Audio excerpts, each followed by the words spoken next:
¿Se me avisa? Paz y gozo en el Señor, queridos hermanos. Bienvenido a la comunidad misionera eucarística Mateo 25, en este curso de liturgia y espiritualidad en la Santa Misa. Le agradecemos a nuestro hermano Américo Carguancho, el profesor, que hoy nos va a hacer la ponencia. Y vamos a pasar con la hermana Rosa Banto, que va a hacer la oración inicial. Adelante, hermana Rosa. Gracias, hermano. En el nombre del Padre, del Hijo y del Espíritu Santo, vamos a empezar con la invocación a nuestro Espíritu Santo. Ven, Espíritu Santo, llena los corazones de tus fieles y enciende en ellos el fuego de tu amor. Envía tu Espíritu y todo será creado y renovarás la faz de la tierra. Oh Dios, que has iluminado los corazones de tus hijos con la luz del Espíritu Santo, haznos dóciles a sus inspiraciones para gustar siempre el bien y gozar de su consuelo. Por Jesucristo nuestro Señor. Amén. Vamos a hacerle la oración al profesor, oración a nuestro ponente. Por favor, juntamos nuestras manos. Señor Dios nuestro, en un gesto de amor, nos unimos todos nosotros, la comunidad misionera eucarística de Mateo 25, y oramos. Espíritu Santo, inspira e ilumina a nuestro hermano Américo Carguancho Ruiz y a todos nosotros para poder entender y comprender lo que nos quiere enseñar. Que no sea él el que habla, sino tú, Señor, el que habla a través de él. Instrúyenos e ilumínanos para poder trabajar mejor y así ser buenos discípulos a tu servicio. Amén. Del Padre, del Hijo. Profesor, adelante. Muchas gracias. Puede empezar usted con su ponencia. Buenas noches, hermanos. Buenas noches con todos. Y bueno, continuando con nuestro curso de liturgia y espiritualidad de la Santa Misa, vamos a continuar con el tema que nos corresponde el día de hoy. Voy a compartirles el PPT. Y hoy día estamos en el tema número 4, liturgia eucarística. Liturgia eucarística. Ahora, recuerden algo, ¿no? Las imágenes nos tienen que ayudar también un poco. Visualizamos ahí la figura, la imagen de un sacerdote. Entonces, para no olvidarnos, esto lo vamos a ver después, porque acá, noten al sacerdote con por lo menos dos elementos clave, uno principal, 2 a 3 elementos clave para un religioso y sacerdote a la vez. Acá estamos viendo que el varón, obviamente no hay sacerdotes mujeres en nuestra religión católica, lleva el distintivo del sacerdocio, que es no el clériman que está aquí en el cuello, no, el clériman lo tienen todos los religiosos, sean sacerdotes o no. Punto 1. Punto 2. El símbolo que tiene acá como un cinturón, ¿sí? Es parte también de la vestimenta del sacerdocio. El símbolo muestra su adhesión a las cosas de Dios. Y básicamente aquí tenemos la estola que está aquí alrededor de él, por el cuello y sobre los hombros, que indica el signo del pastor. A nombre de Cristo, él es pastor de las ovejas de Cristo. Pedro, sobre esta piedra edificaré mi iglesia y tú has de cuidar mis ovejas. Por lo tanto, el sacerdocio es la extensión del ministerio de Jesucristo encargado a sus apóstoles para celebrar el misterio divino, la presencia de Cristo entre nosotros. Mateo 28:20 dice, yo estaré todos los días con ustedes hasta el fin de los tiempos. Y Jesús se ha querido quedar entre nosotros en las especies eucarísticas del pan y el vino. Otro elemento de la imagen que vemos acá, los gestos corporales son muy importantes. Aquí tenemos al sacerdote levantando el pan consagrado que ahora es el cuerpo de Cristo. Y en el cáliz, el vino consagrado como la sangre de Cristo. Aquí al fondo ven ustedes, ¿sí? Ven ustedes las vinajeras que contiene el vino y el agua. Y todo esto en el altar, en el lugar del sacrificio. Esta mesa que está arriba en el presbiterio lo conocemos como el altar. Y él va guiándose de los libros litúrgicos, en este caso, el misal. El misal va explicando detalladamente, pedagógicamente, el ritual de la misa, el desarrollo de la celebración, por supuesto. Y podemos encontrar algún todo detalle en el altar, como por ejemplo las velas, signo de la presencia de Cristo vivo y resucitado. Las velas encendidas, las velas prendidas. Y otro detalle más, el color que lleva el sacerdote o las investiduras litúrgicas. En este caso el altar, si ustedes ven, está de color verde. El sacerdote también tiene su estola, en su mayoría verde, y con algunos detalles que puede tener, pero es verde lo que tiene. Me indica que está él en el tiempo ordinario.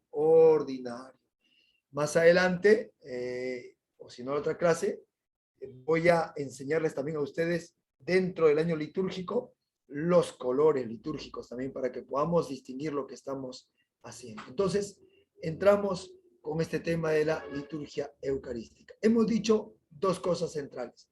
La misa o cena del Señor es la convocatoria de todos nosotros como pueblo de Dios para celebrar la obra de salvación de Jesucristo.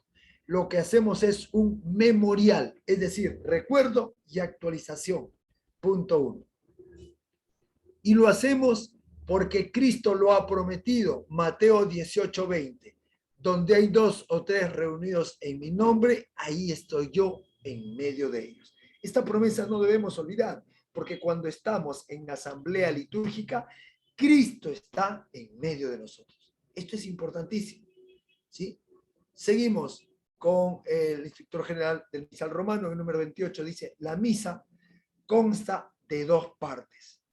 Esto lo tenemos claro, lo hemos dicho, liturgia de la palabra y liturgia eucarística. Las dos están unidas, ninguna es más importante que la otra. Las dos están vinculadas y son parte esencial de nuestra celebración. Por lo tanto, en la primera parte de nuestra celebración, estamos atentos a la palabra de Dios.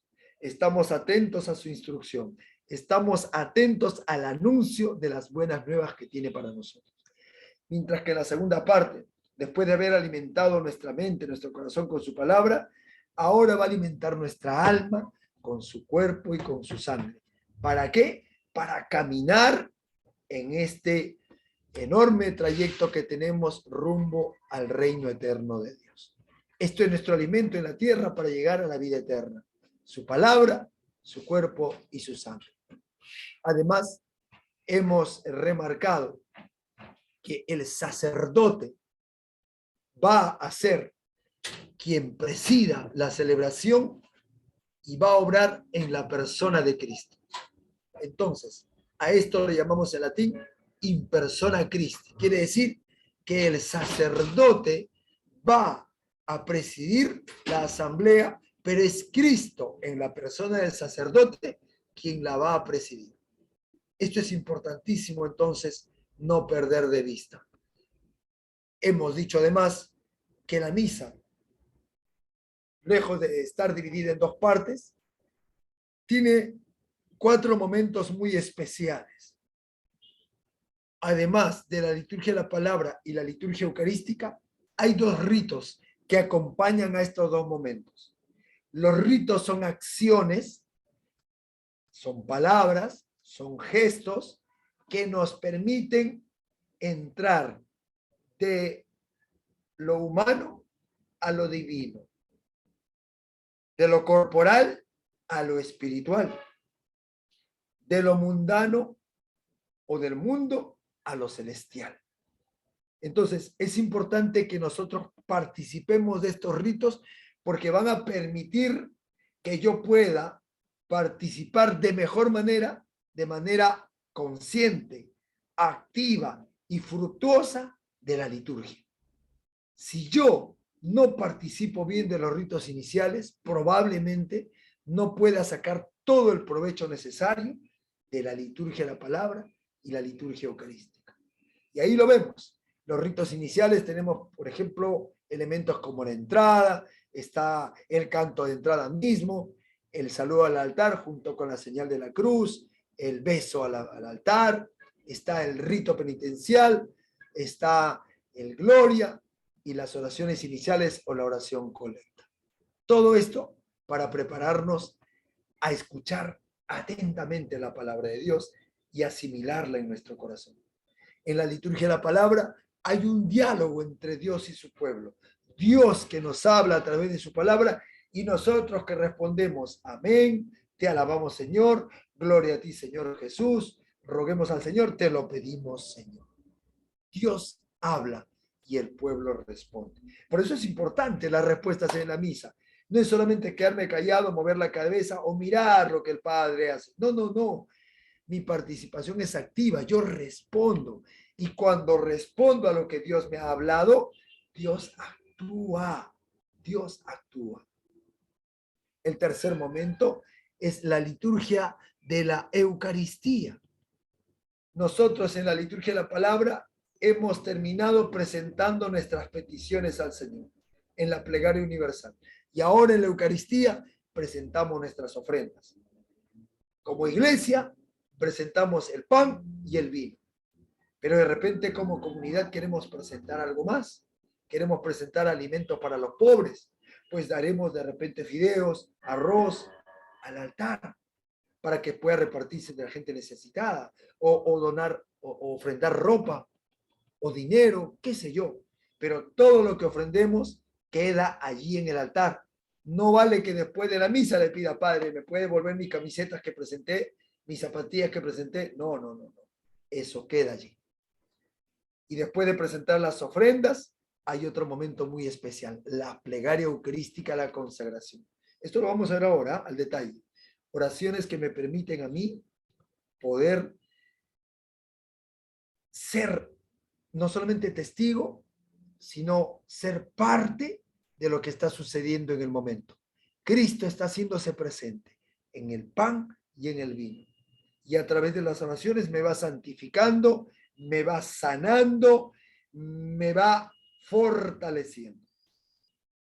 Y por último, después de haber consagrado con la plegaria eucarística el pan y el vino, se abre la mesa para que los hijos de Dios nos alimentemos de ese pan y ese vino que han sido consagrados.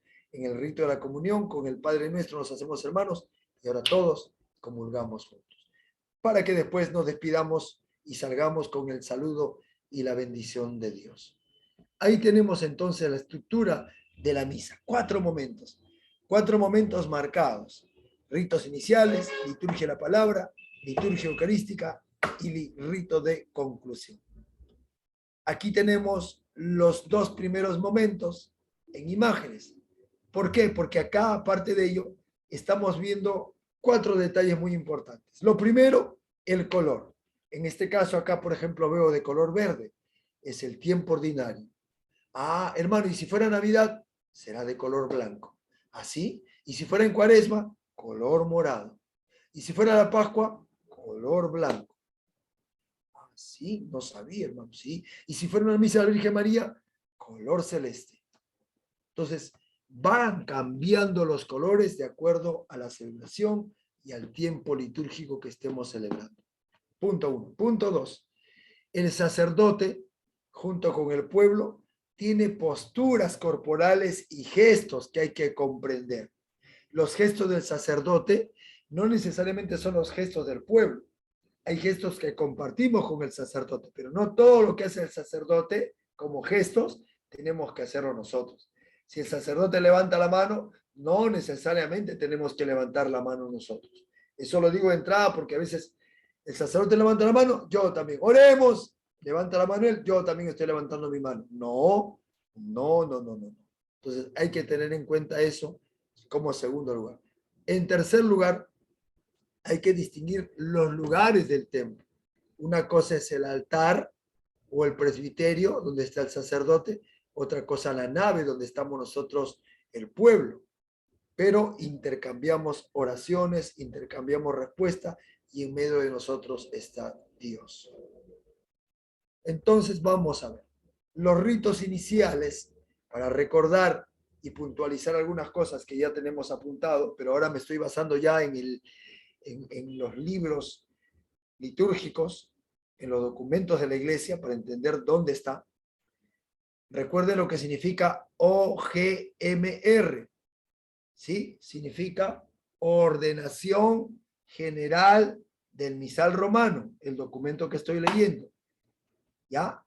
Ahí nos dice en el numeral 46 que los ritos que preceden, es decir, que están antes de la liturgia de la palabra, es decir, 1, el canto de entrada, 2, el saludo, 3, el acto penitencial, 4, el Señor ten piedad, 5, el gloria, 6, la oración colecta. Esos 6 elementos pertenecen a los ritos iniciales y tienen el carácter de exordio. ¿Qué cosa es exordio? Llamado, llamada de atención, convocatoria. Decir, hey, entren a la ceremonia. Internalicen lo que está pasando. Tienen ese carácter de exordio, de llamado, de convocatoria y también de introducción a lo que vamos a celebrar y de preparación. Una preparación corporal y una preparación espiritual. Miren lo increíble que es estos momentos que a veces no lo logramos. Son 6 momentos que pasan. Cuando tú llegas ya a la misa empezada por las lecturas, tú crees que has llegado a tiempo, ¿no? Te has perdido 6 momentos importantes. ¿Cuál es la finalidad de estos ritos iniciales? Dice además el documento. Su finalidad es hacer que los fieles reunidos constituyan una comunión, es decir, un solo cuerpo, un solo espíritu, y se dispongan a oír como conviene la palabra de Dios y a celebrar dignamente la Eucaristía. Esa es la finalidad. Entonces yo tengo que estar atento al momento de los ritos iniciales. Ahí están los 6 elementos. Una cosa son los ritos iniciales y otra la liturgia de la palabra, que hoy día vamos a desarrollar todo esto. La entrada, es decir, el sacerdote que ingresa, junto con los demás sacerdotes que van a celebrar, los acólitos, llevando el misal, o el evangeliario, perdón, la cruz alta, los cirios, etc. Luego hay un saludo al altar, es decir, una inclinación que hace el sacerdote, un beso a la mesa o al altar y un saludo al pueblo. El acto penitencial, Señor ten piedad, el gloria a Dios en el cielo y la oración colecta. Mientras que la liturgia de la palabra lo encontramos en el numeral de la ordenación general del misal romano. Para los que están tomando nota y usted quiere enterarse más de lo que dice el documento sobre la palabra, desde el numeral 51 al 71, ahí nos habla. Miren, miren qué importante. Parte de la liturgia de la palabra es el silencio. Y a veces ni en cuenta lo tomamos. El silencio. Miren qué importante. Es parte de la liturgia de la palabra. Luego las lecturas bíblicas, según sea día particular o día ferial, así se llama en la liturgia, de lunes a sábado, o sea domingo. Varía. Varía también de acuerdo al tiempo litúrgico que estemos celebrando. Es decir, las lecturas van a variar de acuerdo al tiempo litúrgico. No es lo mismo leer las lecturas en Cuaresma que en Pascua, no es lo mismo leer en Pascua que en Adviento. ¿Ya? Esto es importante también. Luego, la aclamación antes de la lectura del el salmo responsorial. El salmo es la respuesta a la lectura. Entonces, no se debe decir respondamos al salmo. No, porque el salmo ya es una respuesta. Es más, el que sale como salmista de frente puede hacer la antífona del salmo y la gente hace el cántico, porque es una continuación de la primera lectura. Y luego, si es domingo, habrá una segunda lectura, y si es día particular, habrá la aclamación al Evangelio. ¿Por qué dice la aclamación? Porque esta aclamación puede ser aleluya, si es que estamos en cualquiera de los tiempos litúrgicos, menos en Cuaresma. O también puede ser el versículo antes del Evangelio, si es en el caso de Cuaresma, donde no se canta aleluya. No se canta el aleluya, porque el tiempo de Cuaresma es un tiempo penitencial muy fuerte. Y por eso el aleluya queda obviado. Luego que el sacerdote hace la lectura del Evangelio, tenemos la homilía, la explicación de esta palabra de Dios, donde el sacerdote nos va a explicar lo que esta palabra nos ha anunciado. Y como fruto de esta explicación, de esta participación en la palabra, ahora que el Señor me ha hablado, yo voy a responder con el credo. Yo creo, Señor, en eso que tú has proclamado. Yo creo en eso, Señor, que tú has dicho esta mañana, esta tarde, esta noche. Yo creo en esa promesa que he escuchado hoy día. Yo creo que tú eres el Todopoderoso. Yo lo creo. Y el credo es justamente la síntesis de nuestra fe.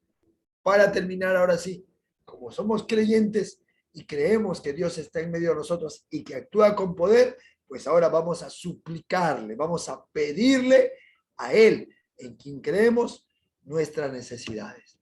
Y ahí tenemos la oración universal o peticiones, como le llaman algunos.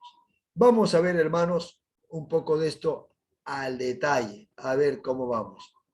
En primer lugar, veamos algunos detalles. Estamos hablando de los ritos iniciales. El sacerdote entra revestido.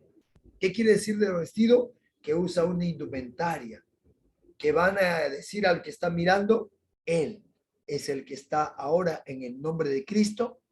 ¿Para qué? Para ofrecer a Dios el sacrificio único y verdadero. Como dice el libro de la carta a los Hebreos, en el capítulo 9 y en el capítulo 10, ¿no? Tú, Jesús, eres el sacerdote eterno. Entonces Dios escoge entre los hombres a uno para que haga la función del sacerdocio y ofrezca al Señor los sacrificios agradables a Dios. El mayor sacrificio agradable a Dios es el sacrificio de Cristo que ha hecho por nosotros. Estos ritos iniciales van a incluir una breve monición. ¿Cuál es la función de la monición? ¿Para qué hacer moniciones? Por lo menos dos cosas. La primera, animar a estar atentos a la celebración. Hermanos, bienvenidos. Estemos atentos a la liturgia de hoy, que nos hablará del perdón, la misericordia, el amor, etc. La segunda, explicar o introducir al pueblo a las lecturas que se van a leer. Y la tercera, conservar los gestos que el pueblo ha de imitar.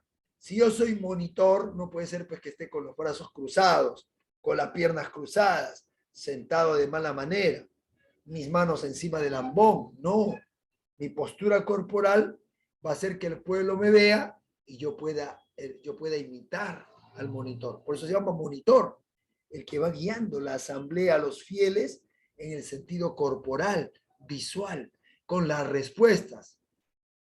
El Señor esté con ustedes, el monitor, el primero que debe responder, y con tu espíritu, para que junto con el pueblo responda. Y parte de estos ritos iniciales en la entrada del sacerdote es el acompañamiento del canto.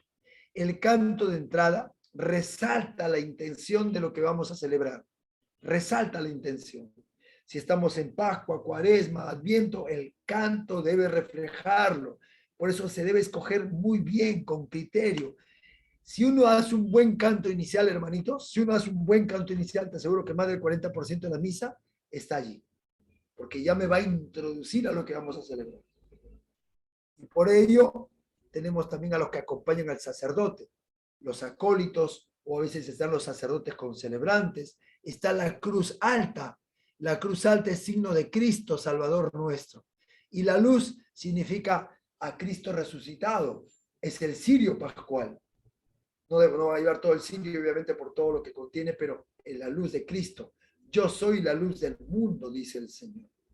Ahí tenemos entonces los ritos iniciales con entrada.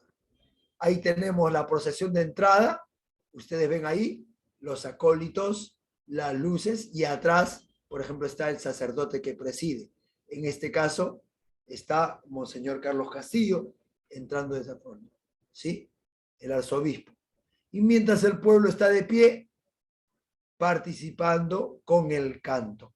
¿Y por qué nos ponemos de pie? Signo de respeto, signo de acogida, signo de atención. Eso significa la postura de pie en la liturgia de la iglesia. El pueblo está de pie. Luego, el sacerdote llega al presbiterio. Recuerden que el presbiterio es toda la parte de arriba, no solamente el altar, todo donde está el ambón, el altar, el sagrario. Y por supuesto, la silla donde está quien preside, ¿sí? Entonces, el sacerdote ingresa y hace un saludo al altar con una inclinación profunda, importante.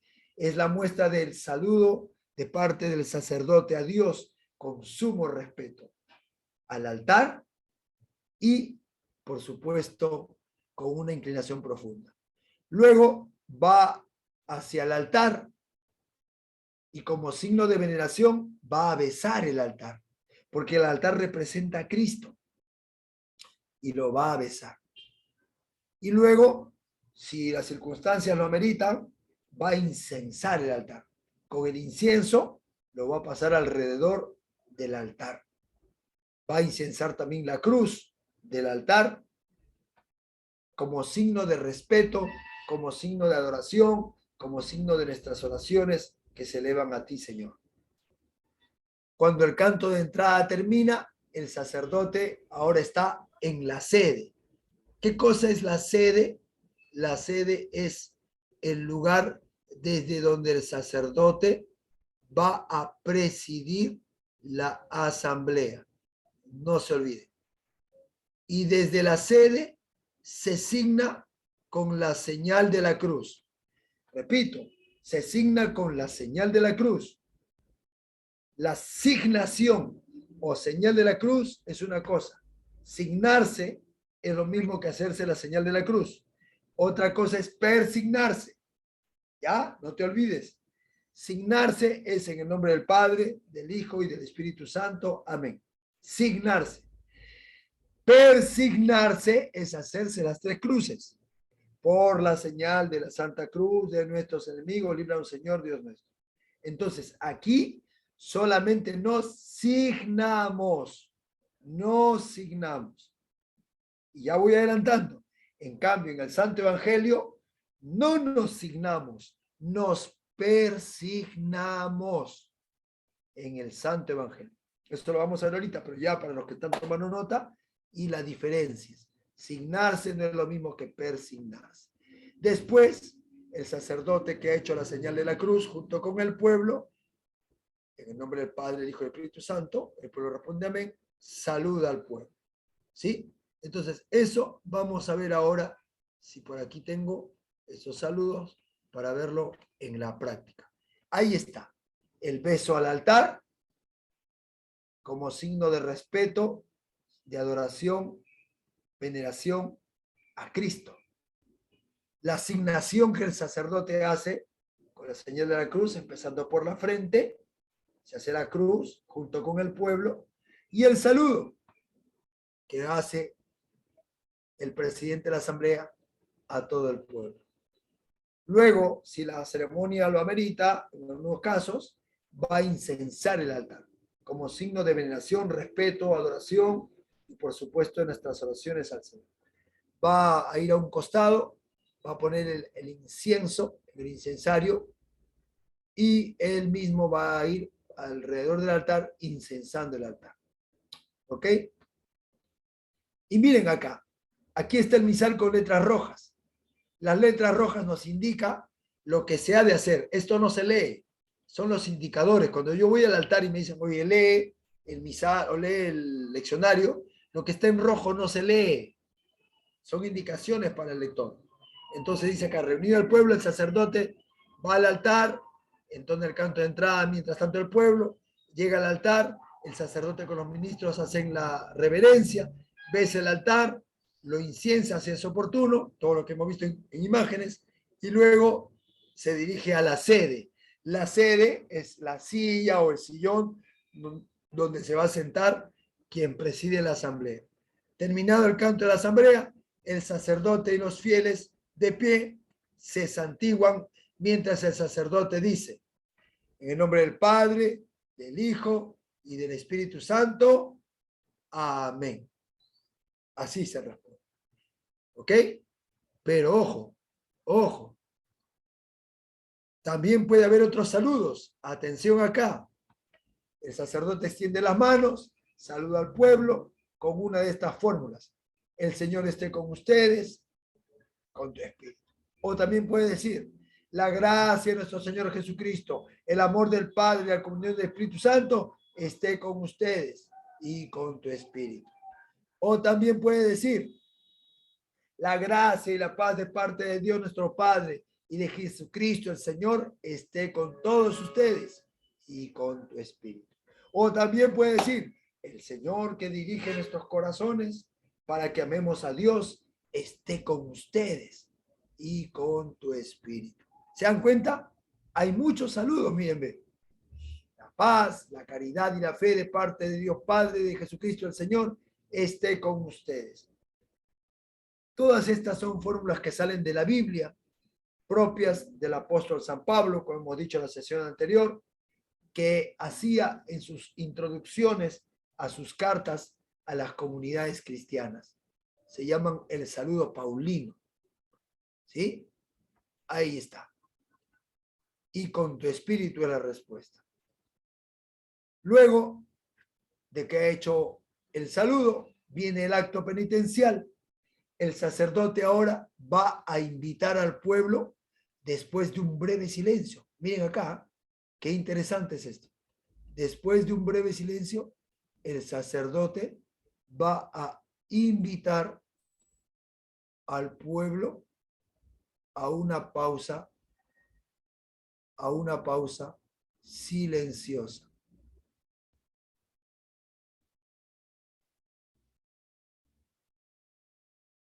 Se lleva a cabo por medio de una fórmula de confesión y se concluye con la absolución del sacerdote.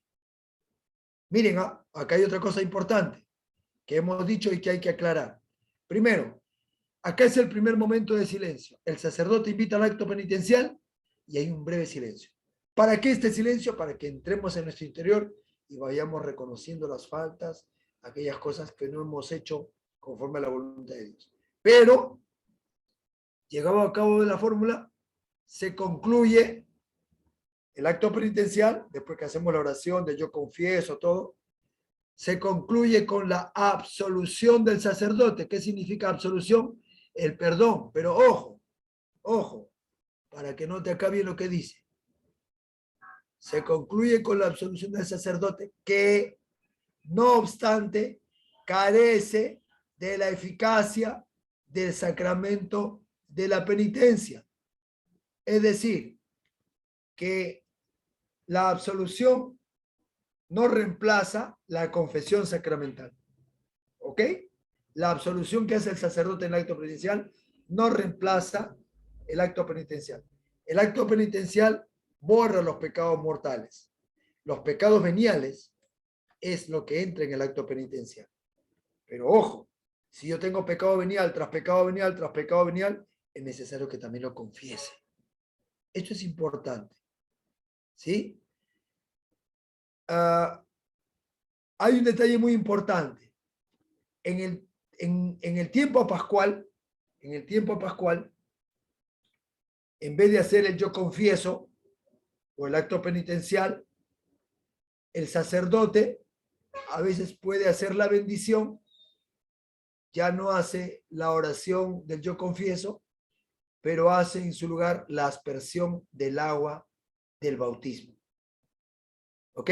Entonces, en el tiempo pascual nada más, no en otro tiempo litúrgico. En la Pascua reemplaza en el acto penitencial la oración de yo confieso, etcétera, el acto penitencial lo reemplaza por la aspersión con el agua. No es Padre bendígame, no es bendígame. No, no, no. Esa aspersión del agua lo que está haciendo es la bendición, pero también está haciendo el recuerdo de nuestro bautismo en reemplazo del acto penitencial. Importantísimo. Importantísimo tener en cuenta eso. Cuando el sacerdote hace eso. Luego, el sacerdote puede hacer una monición muy breve para introducir a lo que vamos a celebrar ese día. Miren algunas oraciones del acto penitencial. Hay como 4 tipos de oración. Hermanos, para celebrar dignamente estos sagrados misterios, reconozcamos nuestros pecados. Silencio. Una fórmula. O a veces puede decir, el Señor Jesús, que nos invita a la mesa de la palabra y de la Eucaristía, nos llama ahora a la conversión. Reconozcamos pues que somos pecadores e invoquemos con esperanza la misericordia de Dios. Hace un silencio y después todos, junto con el sacerdote, rezamos. Yo confieso ante Dios Todopoderoso y ante ustedes, hermanos, que he pecado mucho de pensamiento, palabra, obra y omisión. 4 cosas, no te olvides, que hay que confesar. ¿Sí? Pensamiento, palabra, obra u omisión. Y después con un golpe de pecho, por mi culpa, por mi culpa, por mi gran culpa. El golpe de pecho significa que estoy aceptando mis errores, mis pecados, y lo confieso ante ti, Señor, no lo oculto. Luego comenzamos a hacer la intercesión. Por eso ruego a Santa María Virgen, a los ángeles, a los santos y a ustedes, hermanos. 4 intercesiones que pedimos. A la Virgen, a los ángeles, a los santos y a la comunidad. Miren cuántas personas interceden por nosotros, hermanos. Los ángeles interceden por nosotros. La Virgen María intercede por nosotros. Los santos interceden por nosotros. Entonces, qué bueno es rezar a los santos, rezar a los ángeles, rezar a la Virgen María. Y los hermanos que estamos en la iglesia, en el templo, también están intercediendo por nosotros. ¿Te das cuenta qué importante es este momento? Y el sacerdote concluye con una plegaria.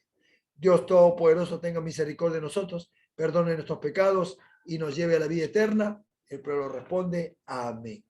Así como esa, hay varias fórmulas, miren, ve.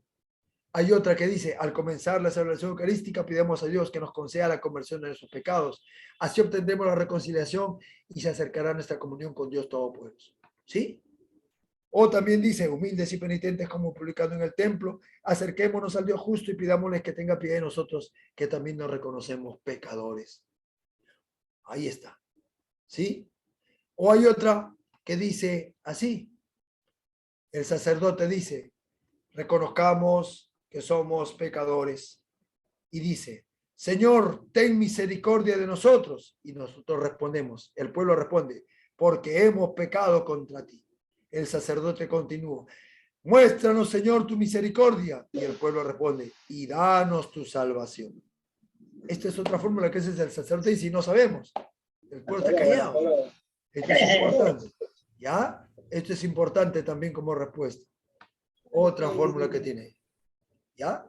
Y luego viene, obviamente, el piedad. Y aquí sí hay muchas fórmulas para el piedad. ¿Ah? Voy a mostrarles algunas, nada más para que tengan idea. El sacerdote dice después de eso, ¿no? Tú que eres el camino que conduce al Padre. Señor, ten piedad. Y todo el pueblo. Señor, ten piedad. Y así. Tú que eres la verdad que ilumina los pueblos. Cristo, ten piedad. Y el pueblo responde.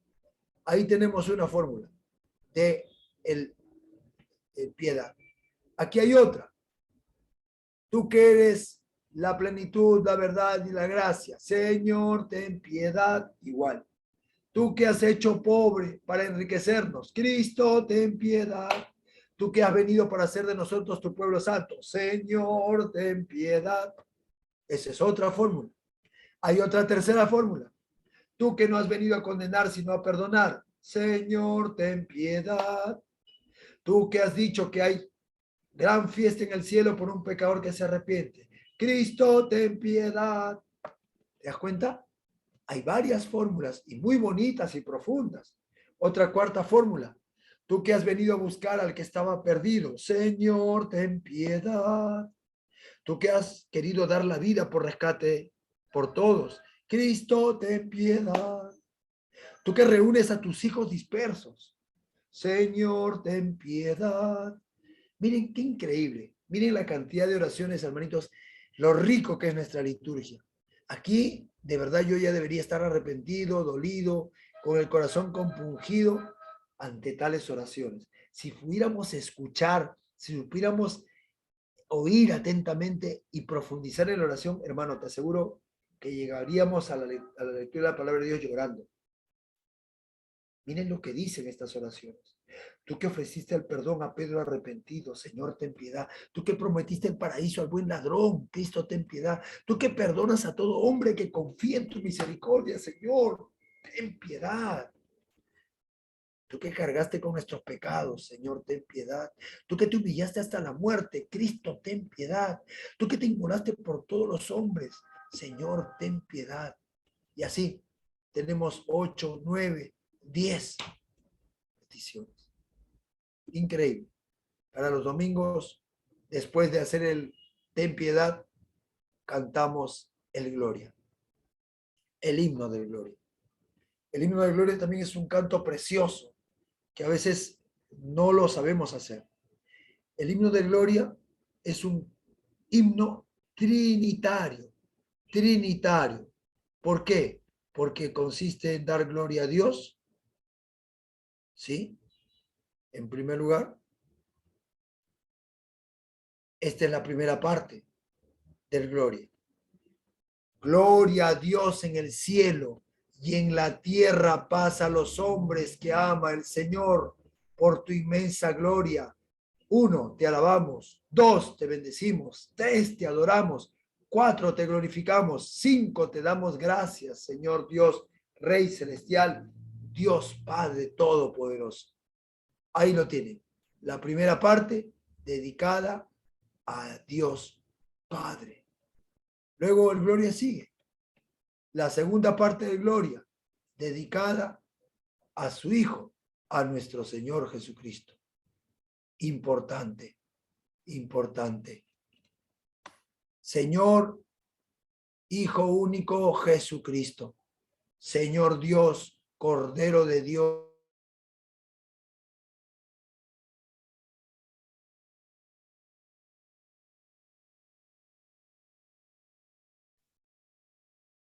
Hermano Américo, se ha congelado su pantalla.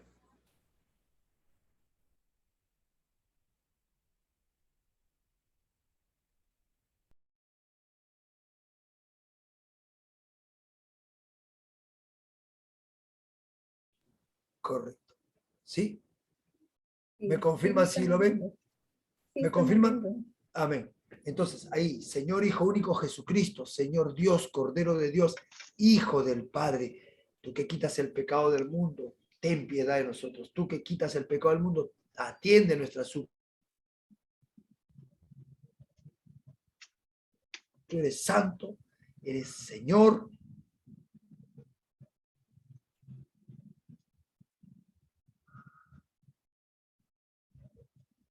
Espíritu Santo.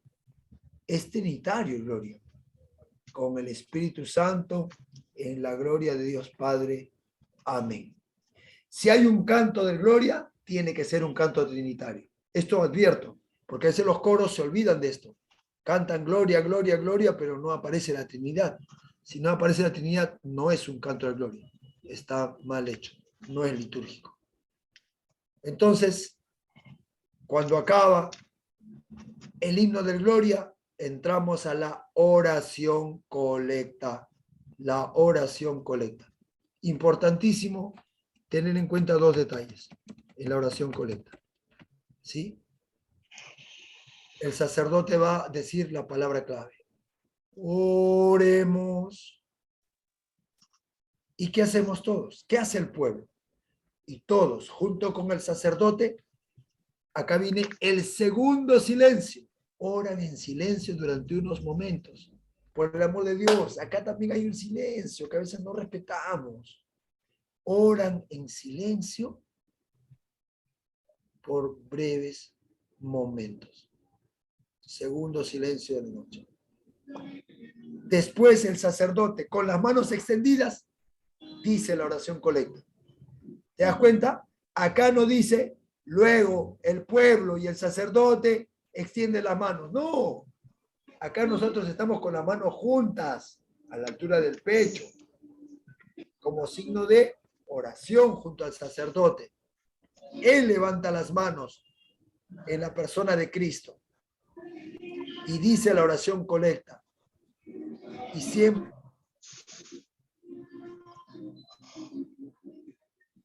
a Dios.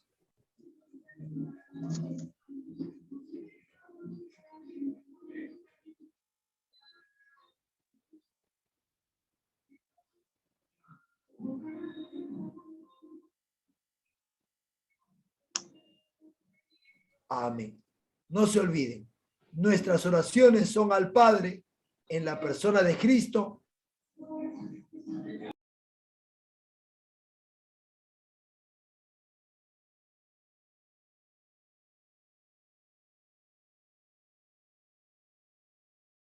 Todo junto con el sacerdote oran en silencio. La colecta termina siempre con estas oraciones. Y si la oración se dirige al Padre y al final de ella se menciona al Hijo, el que vive y reina contigo en la unidad del Espíritu Santo y es Dios por los siglos de los siglos. Amén. Son dos formas.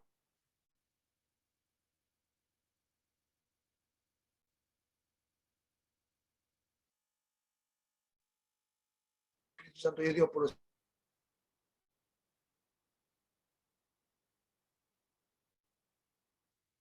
Profesor, se le congeló su pantalla, no se le ha podido captar la última parte.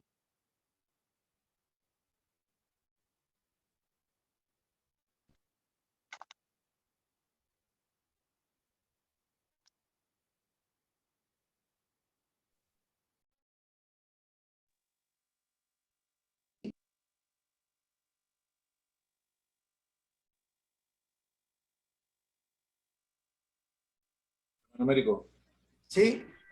no se ha escuchado las últimas partes, todo en silencio.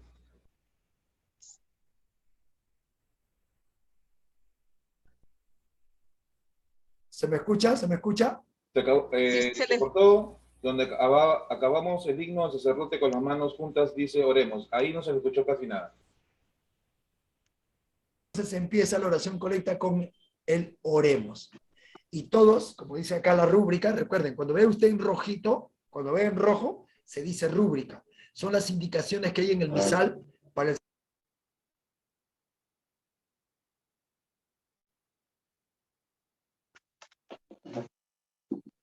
Oración. Internet, hermano Américo, se está cortando su ponencia.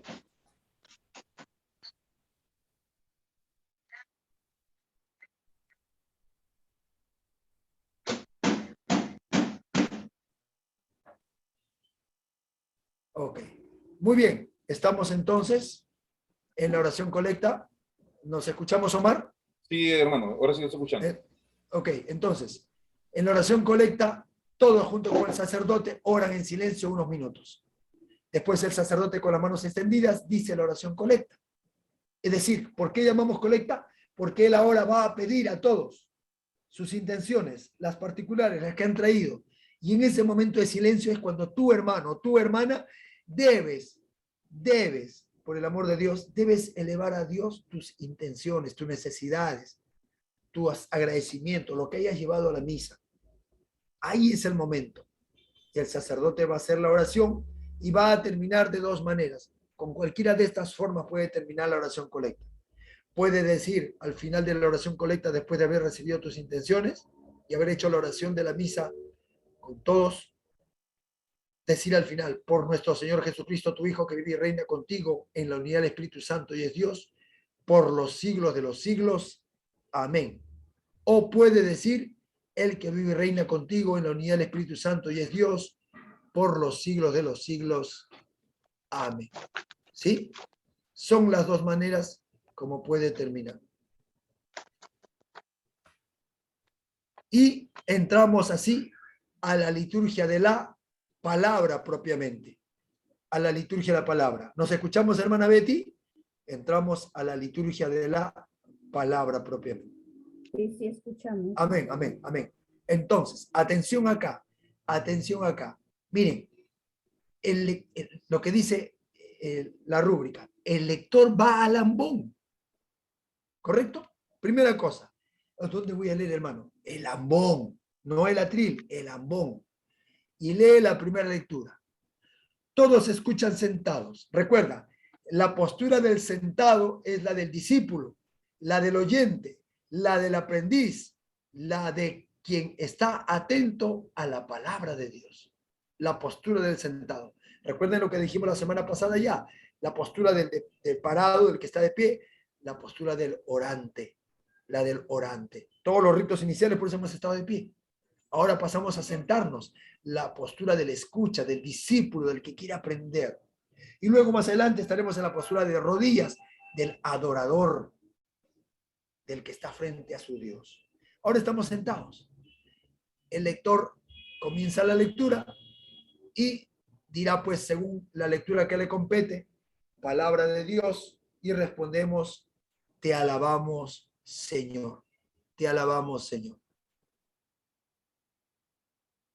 El salmista o el cantor proclama el salmo y el pueblo va intercalando la respuesta junto con el salmista. Le llamamos antífona, algunos le llaman el texto que se intercala con el pueblo, algunos le llaman antífona, a este pequeño verso que se lee junto con el salmista. Entonces el salmista canta, el Señor es mi pastor, nada me falta. Y el pueblo responde, ¿no? El Señor es mi pastor, nada me falta. Y el salmista sigue cantando o leyendo los versos del salmo y nuevamente intercambia la antífona con el pueblo.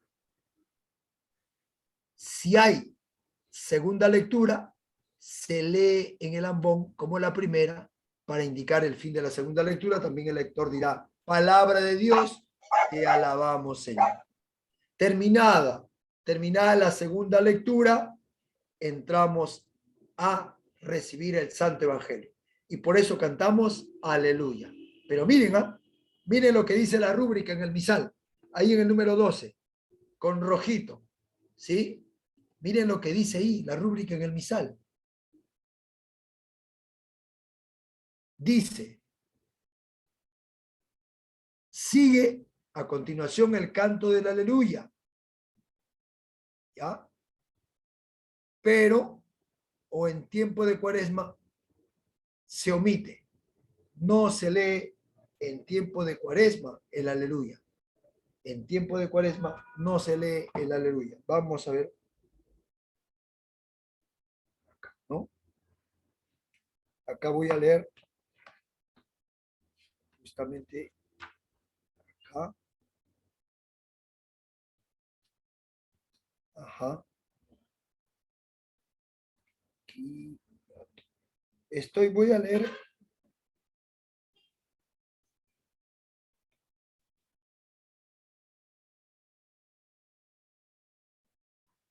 Acá, voy a leer los numerales 62, 64 de el libro que nos compete. Vamos a ver.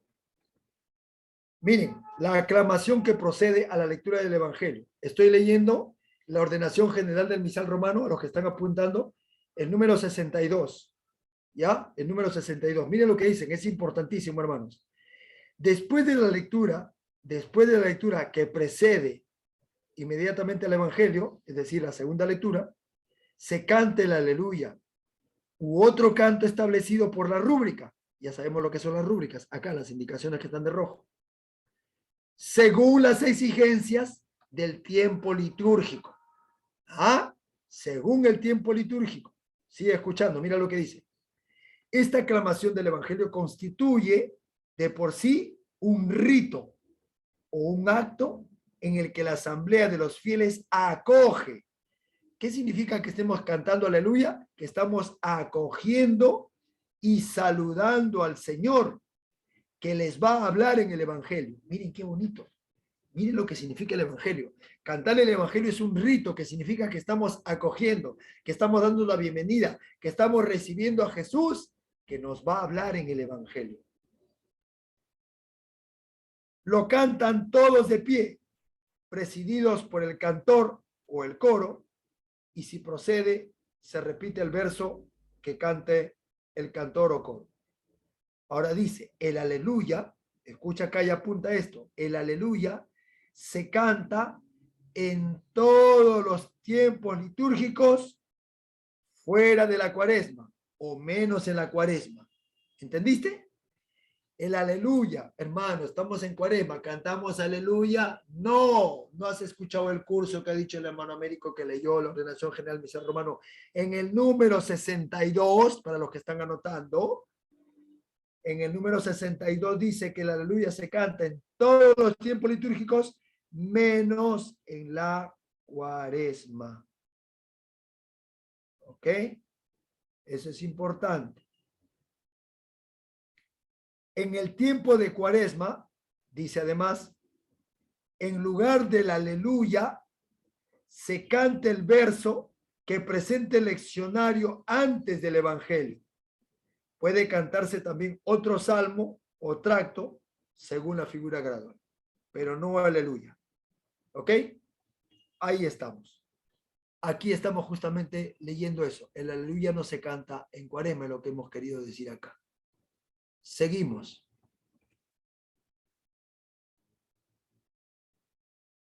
Aquí está, ve.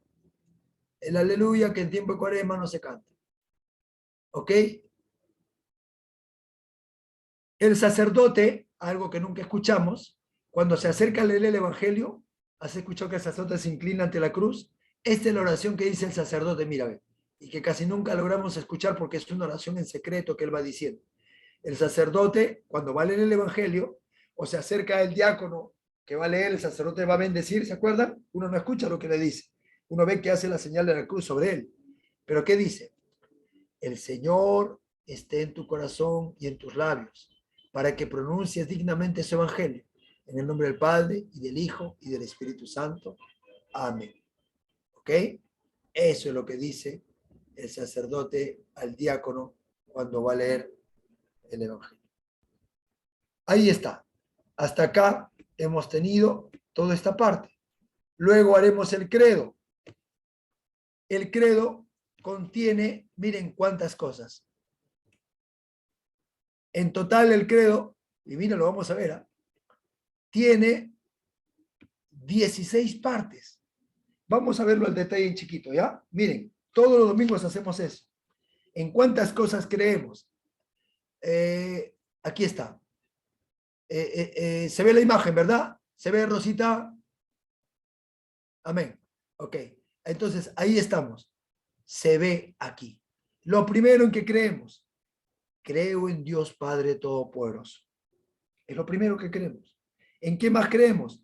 Creo en Jesucristo, su único Hijo, nuestro Señor. Segunda cosa que creemos. ¿Qué más creemos? Que fue concebido por obra y gracia del Espíritu Santo. Tercera cosa que creemos. Que Jesús no nació según la carne, nació en el Espíritu. Cuarta cosa que creemos. Nació de Santa María Virgen, que nació de una mujer. ¿Ya? Nació de una mujer. Como dice San Pablo en su carta a los Gálatas en el capítulo 4.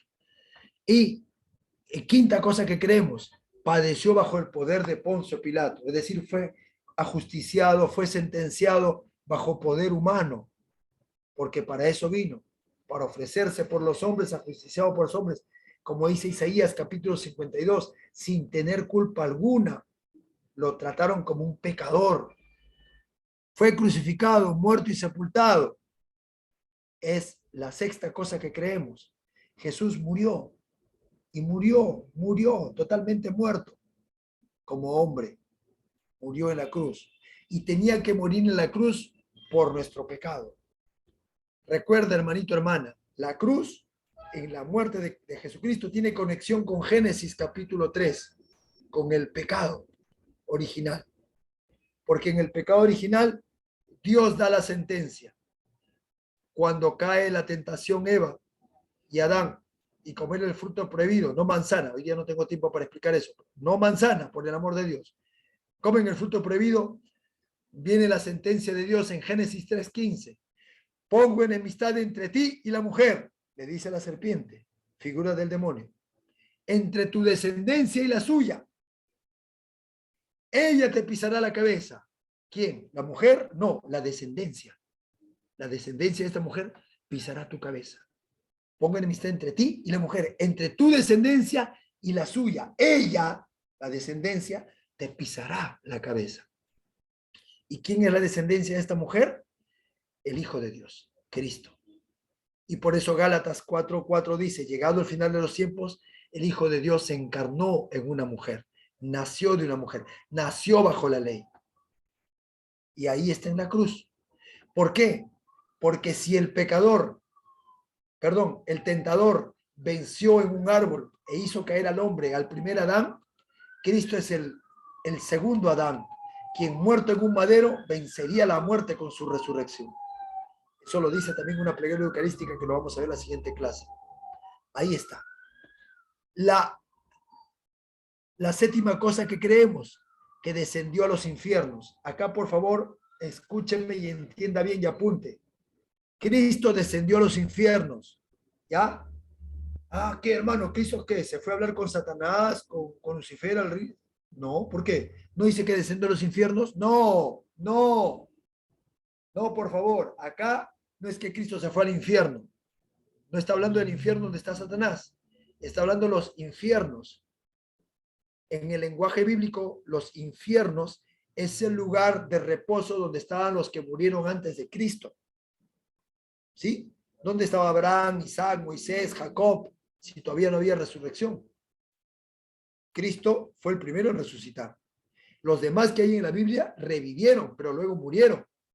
Como Isaías, que revivió a la hija de una mujer, pero después murió el chiquillo. Pero el que resucita ya no muere más. Esa es otra cosa. A partir de Cristo hay resurrección. No te olvides de eso. Entonces, acá nos está hablando que Cristo descendió a los infiernos, al lugar de los muertos, al lugar de reposo, para sacarlos de ahí y resucitar con ellos. Primera de Corintios, capítulo 15. Primera de Corintios, capítulo 15, para que lo leas ahí. Al tercer día, como lo había prometido, resucitó de entre los muertos. La octava cosa que creemos, subió a los cielos. No es que subió a la atmósfera, estratosfera, no. Es decir, que volvió más allá de esta vida. Cristo volvió a estar por encima de nuestras vidas.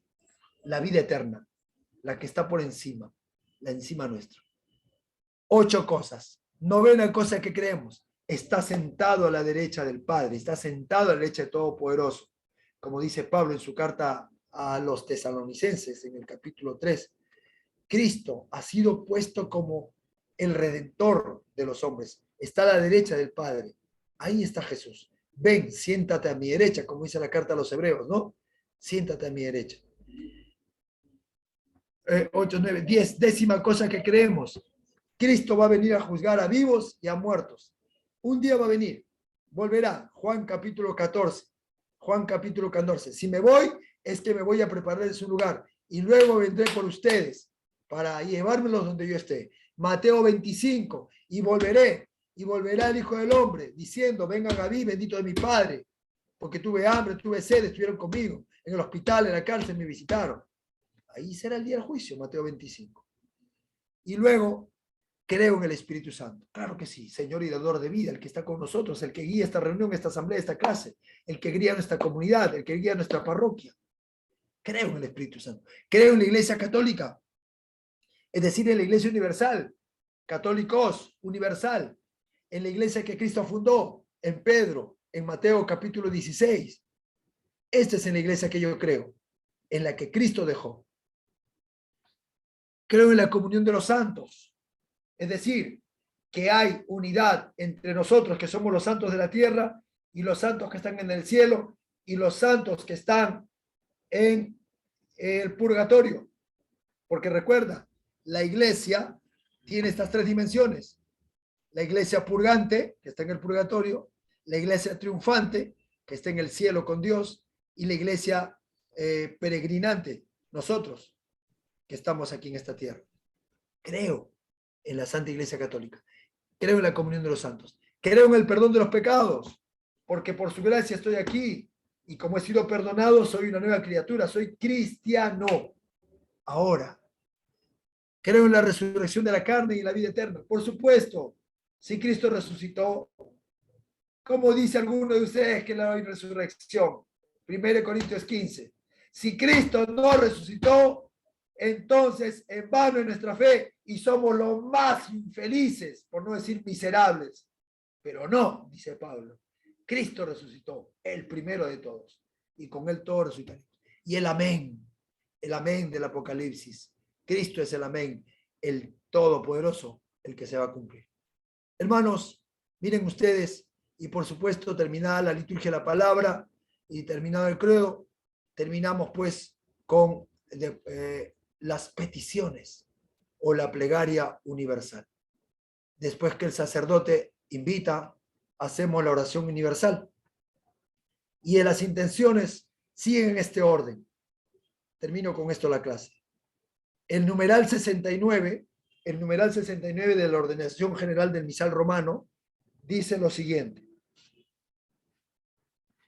En la oración universal u oración de los fieles, el pueblo responde de alguna manera a la palabra de Dios, a la que hemos escuchado y ha sido proclamada, acogida en la fe y ejerciendo su sacerdocio bautismal, nosotros, los bautizados que somos iglesia, ofrecemos a Dios nuestras peticiones por la salvación de todos. Conviene que esta oración se haga normalmente en las misas a las que asiste el pueblo, de modo que se eleven súplicas por la Santa Iglesia, por los gobernantes, por los que sufren alguna necesidad o por todos los hombres y la salvación de todo el mundo. Acto seguido dice el numeral 70. Por ejemplo, a mí me invitan muchas veces a hacer una liturgia de la palabra en grupos, en comunidades. Yo siempre repito, hermano, yo no hago misa, yo no soy sacerdote, no tengo el ministerio. Lo que estamos haciendo acá es una liturgia de la palabra, que lo hacemos. Es una oración, un canto al Señor, un acto de contrición, un acto penitencial breve, un perdón al Señor, una proclamación de la palabra, una meditación, ¿sí?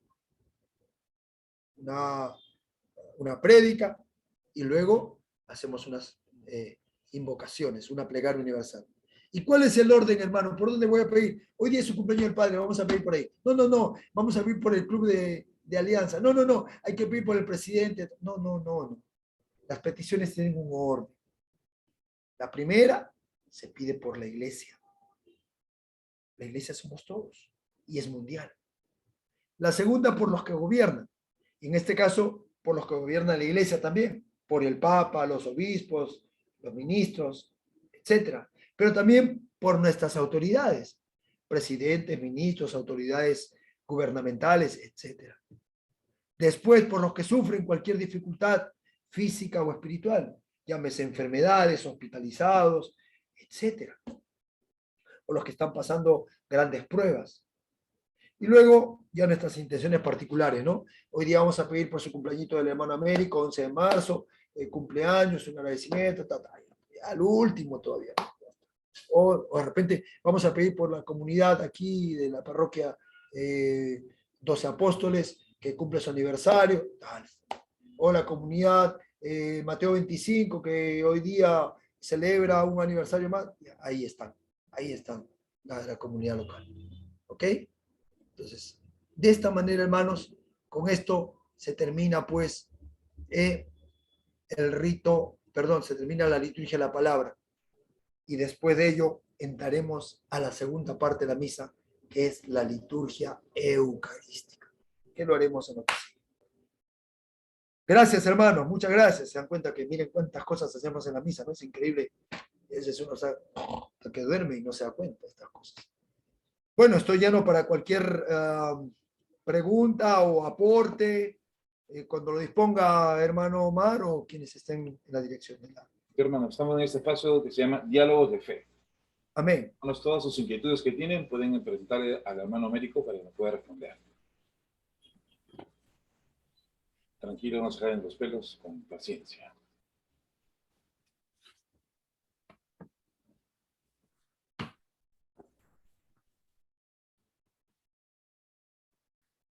Hermano Américo, por cierto, ¿el 11 de marzo es su cumpleaños? El 11 de marzo. El 11 de marzo. Muy bien, ¿sí? Día de San Puñete, por lo tanto. Miren, acá les presento acá el leccionario A, ¿no? El leccionario A. Y ustedes se dan cuenta, por ejemplo, va teniendo un poco el orden del leccionario A. Introito, una copia que me pusieron sacarla. Y están las lecturas acá, las tenemos acá con el Adviento, ¿no? La lectura del Domingo de Adviento. Y así va pasando domingos de Cuaresma. O sea, de todos los domingos del ciclo, ¿no? De ahí se saca. Están los domingos de Cuaresma, domingos de Adviento, de la Semana Santa también, Jueves Santo, Viernes Santo, están acá. Del Domingo de Ramos, las lecturas, las lecturas largas que se hacen, también están ahí, ¿no? Luego está la lectura de la Pascua, de Pentecostés también, todo del ciclo A, ¿no? Ahí están todas las lecturas de todos los. Y por supuesto también del tiempo ordinario, ¿no? Recuerden que después de Pentecostés empieza el tiempo ordinario. Ahí está. Igualito es en el ciclo B. Lo mismo. Lo mismo. ¿Cuál es la diferencia? En que en el ciclo A estamos remarcando más el Evangelio de Mateo. Remarcando, no quiere decir que solo sea Mateo, no, remarca más el Evangelio de Mateo. Voy a aprovechar para hablar algo de Mateo, a ver, ¿qué se me viene acá? Mateo. 3 o 4 detalles del Evangelio de Mateo.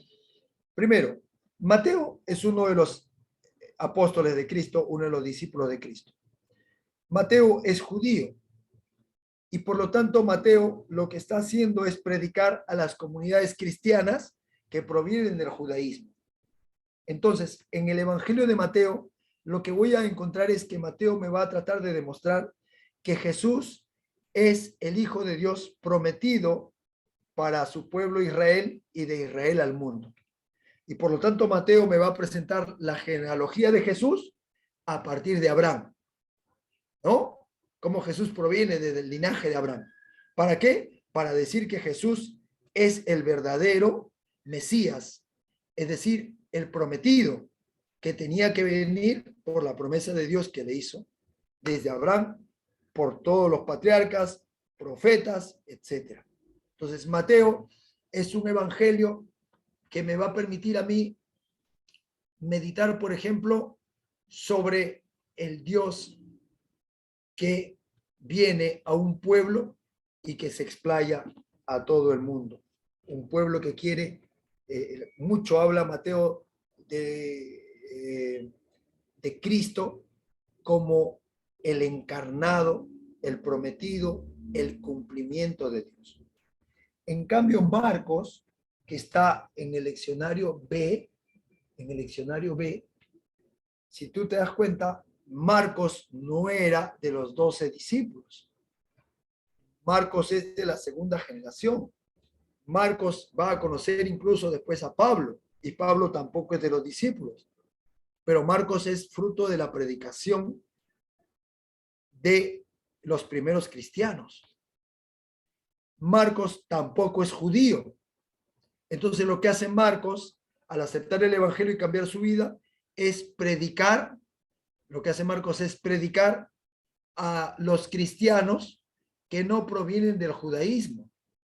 Entonces Marcos lo que hace es formar discípulos sin andar recurriendo mucho a las profecías, lo que sí hace Mateo.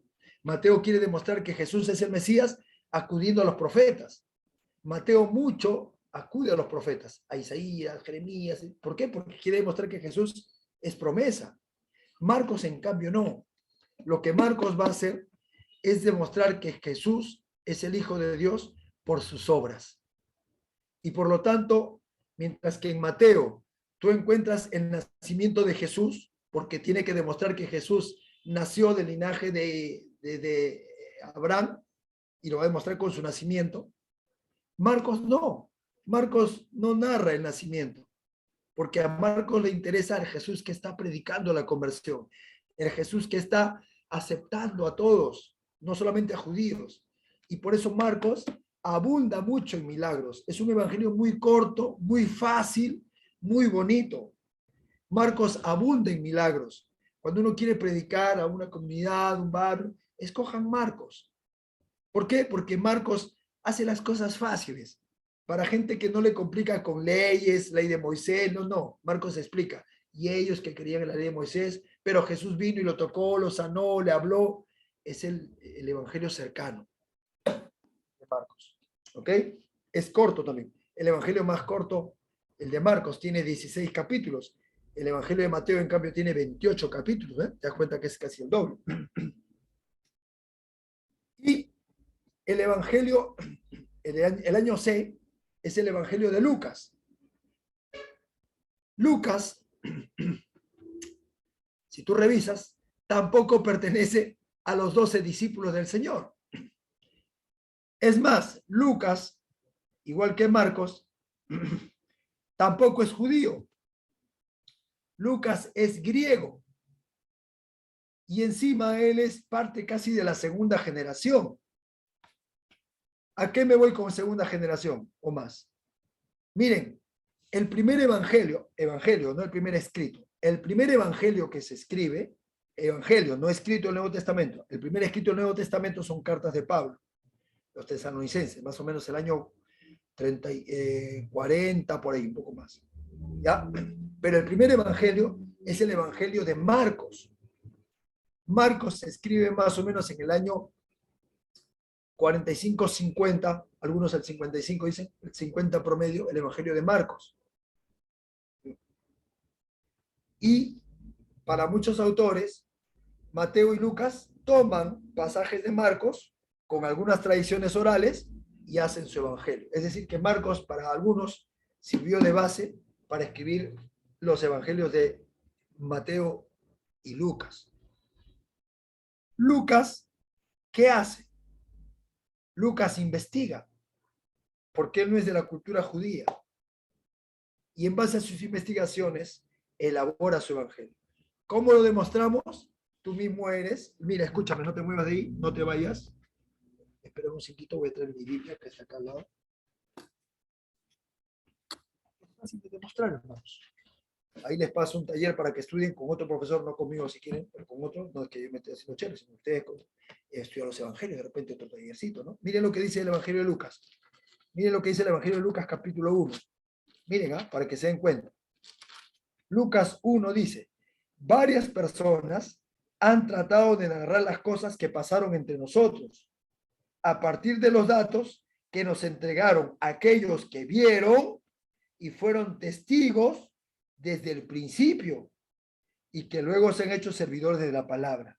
O sea, Lucas está hablando de que hay varias personas que han tratado de narrar las cosas que pasaron en esta comunidad, con los cristianos y todo, pero a partir de datos que nos entregaron, nos hemos hecho muchos servidores de la palabra. Y ahora miren lo que dice Lucas. Siendo así, yo también he decidido investigar hasta el origen de esta historia y componer para ti, excelente Teófilo, que es al que le dedica su evangelio, un relato ordenado de todo. Con esto, todas aquellas cosas que te han enseñado cobrarán plena claridad. Entonces Lucas está diciendo que él ha compuesto su evangelio a partir de investigaciones, narraciones de los que ya habían sido testigos oculares de Cristo. Lucas, ¿de qué va a hablar? Lucas no va a hablar, a diferencia de los otros, del Cristo Mesías en el sentido de Mateo, que decía Cristo ha venido para reivindicar al judío, para tomar el poder y sacar a los invasores romanos y sea el Mesías prometido de Dios con poder que iba a venir. No, Lucas habla del Mesías, pero del Dios de la misericordia, de este Cristo que se hace cercano al pobre, cercano al enfermo, cercano al oprimido. Y por eso date cuenta, se me están viniendo varias ideas a la cabeza al mismo tiempo, no sé cómo ordenarlas. Lucas hace 2 o 3 cosas. La primera, narra también el nacimiento de Jesús, como Mateo. Pero si tú ves, y lo voy a dejar de tarea, comprobar, escribe ahí, comprobar o leer el nacimiento de Jesús en Mateo, capítulo 2, que está ahí, y leer el nacimiento de Lucas, que está en el capítulo 1, si no me equivoco, para que compares, ¿ya? Para que compares el nacimiento de Jesús en Mateo y en Lucas. O sea, cómo es su descendencia en Lucas y en Mateo. ¿Ok? Ahora, Lucas, ¿qué cosa va a hacer? El Evangelio de Lucas, cuando nos toque el año C, como estamos ahora, nos va a mover a la misericordia. Es el Cristo que se acerca al pobre. es el Cristo que se acerca al enfermo. Es el Cristo muy cercano, el personal, el que está ahí contigo. Entonces, el año C es un poco para ayudarnos también a meditar en este Cristo que nos quiere hacer también misericordiosos a nosotros. Ahí tenemos los 3 leccionarios dominicales para poder un poco tomar atención cuando estamos ahí y vamos siguiendo de qué se trata lo que estamos haciendo, ¿no? La próxima les voy a contar algo un poco del leccionario 5 y del leccionario 7, ¿ya? Y del 4, por supuesto, un poquito. Hoy día solamente los 3 primeros. ¡Listo! Hermanos, estoy infinitamente agradecido con todos. Ah, hermana Rosa, creo que tiene una pregunta. Sí, ahí en la misa se lee el Antiguo Testamento primero y después se lee el Nuevo Testamento, ¿no? Amén. Voy a aclarar una cosa a partir de la interesante pregunta de la hermana. De ordinario, o sea, de normal, cuando decimos ordinario no decimos lo que no sirve, sino lo normal. De ordinario, la lectura viene así. Primera lectura del Antiguo Testamento, salmo responsorial a esa palabra. Segunda lectura del Nuevo Testamento, básicamente las cartas paulinas o las cartas católicas, que hemos dicho ya, Santiago, Pedro, Juan. Segunda lectura. Y el Evangelio. De normal, de ordinario. Pero, ojo acá, pero en el tiempo pascual en que celebramos la resurrección de Cristo en esos 50 días, en el tiempo pascual, la primera lectura no la tomamos del Antiguo Testamento, la tomamos de los Hechos de los Apóstoles. La tomamos de los Hechos de los Apóstoles. ¿Por qué, hermano? ¿Por qué no tomamos en Pascua del Antiguo Testamento como se hace todo el año litúrgico? Porque mientras en el año litúrgico ordinario la primera lectura nos hace referencia a la creación, al plan de Dios que se va ejecutando desde su anuncio de la venida del Mesías y los profetas para recibir a Cristo desde la creación, en la Pascua nosotros celebramos la nueva creación en Cristo. ¿Y dónde se narra eso? En los Hechos de los Apóstoles. Es el nuevo nacimiento, ya no del mundo, sino de la iglesia. En los Hechos de los Apóstoles, nosotros contemplamos el nacimiento de la iglesia. La iglesia como entidad viva predicada.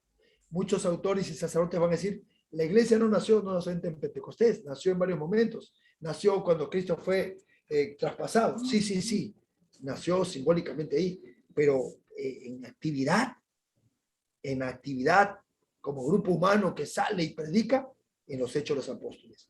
Y por eso que en la Pascua leemos la primera lectura de los Hechos de los Apóstoles. ¿Sí, hermanita Rosa? Gracias. ¿Se entendió? A usted. Sí, gracias. Amén. Gracias por la pregunta. De repente alguien más, alguna duda de lo que hemos hablado o algo que tenga que ver, como ha dicho la hermana Rosa, ¿no? Es buena la pregunta que venía. Sí. En la liturgia de la eucarística, cuando ahí está la parte de la consagración, hay un momento, como hay momentos de silencio, hay momentos de cuando uno dobla rodillas. He observado, por ejemplo, que hay momentos que se ponen de rodillas, algunos se levantan antes y otros continúan hasta el final. ¿Cuál sería el tiempo? Correcto. Vamos a ver. Primero, después que el sacerdote ha saludado, el Señor esté con ustedes y con tu espíritu, ¿no? Levantemos el corazón, lo tenemos levantado hacia el Señor. Demos gracias al Señor, es justo y necesario. Aquí empiezan las plegarias eucarísticas. En verdad es justo y necesario, es no deber y salvación, date gracias, Señor, siempre y en todo lugar. Porque tú has hecho posible que Y ahora viene el santo. Por eso, Señor, permítenos junto a los ángeles unirnos a sus voces y cantarte humildemente nuestra alabanza. Y todos cantamos o rezamos. Santo, santo, santo es el Señor, Dios del universo. Llenos están en el cielo y la tierra de tu gloria. Hosana en el cielo. Bendito el que viene en el nombre del Señor. Terminado el santo, el sacerdote que ha estado, por eso que las manos de eso es importante, está en las manos extendidas, terminado el santo, y dice así: santo eres en verdad, Señor. Por eso te pedimos, y mira las manos, la comienza a hacer así. Por eso te pedimos que santifiques estos dones con la efusión de tu espíritu. Ese es el momento en que todos nos arrodillamos. Puede haber campana o no puede haber, porque a veces no hay campanita, pero ahí donde todos nos arrodillamos. ¿Por qué? Porque está habiendo en ese momento la epíclesis. La epíclesis. Es decir, está descendiendo el Espíritu Santo para convertir el pan y el vino en la sangre del Señor por el poder del Espíritu Santo. Y por eso el sacerdote extiende las manos sobre el pan y el vino. 2. El sacerdote ahora comienza las oraciones propias. ¿Y qué cosa hace? Pues comienza a hacer el memorial. Comienza a hacer el memorial. Porque él mismo, la noche en que iba a ser entregado, tomó pan, dándote gracias, lo partió y lo dio a sus discípulos diciendo: tomen y coman, esto es mi cuerpo, que es entregado por ustedes. Allí es cuando él eleva el pan y nosotros, lejos de bajar la cabeza, contemplamos al Señor. Lo está elevando para su adoración. Y podemos decir en voz baja: Señor mío y Dios mío. En voz baja. Es una oración particular. No es Señor mío y Dios mío. No. Es oración particular. Señor mío, Dios mío. Igual que Tomás, estamos confesando la fe en el Cristo. Y de igual manera, tomó el vino con sus santas y venerables manos, dando gracias al cielo, oró diciendo, ¿no?, las palabras. Este es el cáliz de la alianza, de la nueva alianza, que será derramado por muchos. Antes se decía por todos. El Papa ha cambiado esa parte, por muchos, para decir que todos están llamados al reino. Muchos se van a salvar. No todos se van a salvar. Pero hermano, ¿qué está diciendo? ¿No todos se van a salvar?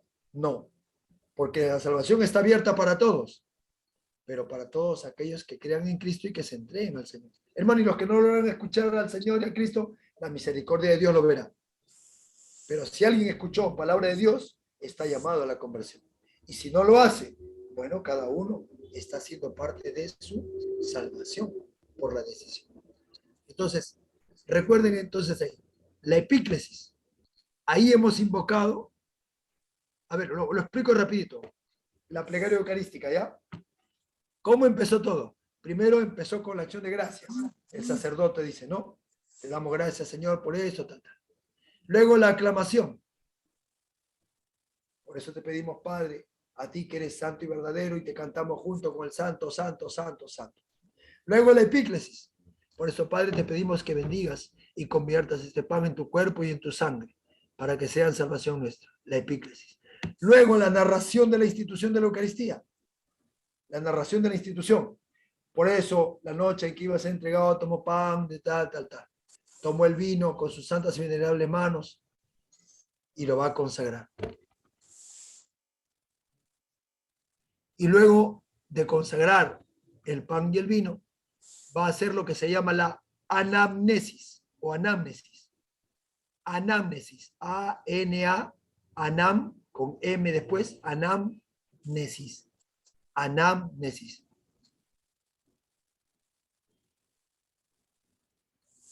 Y ahí él justamente va a hacer las oraciones, el análisis, el mandato de Cristo que ha recibido por medio de los apóstoles.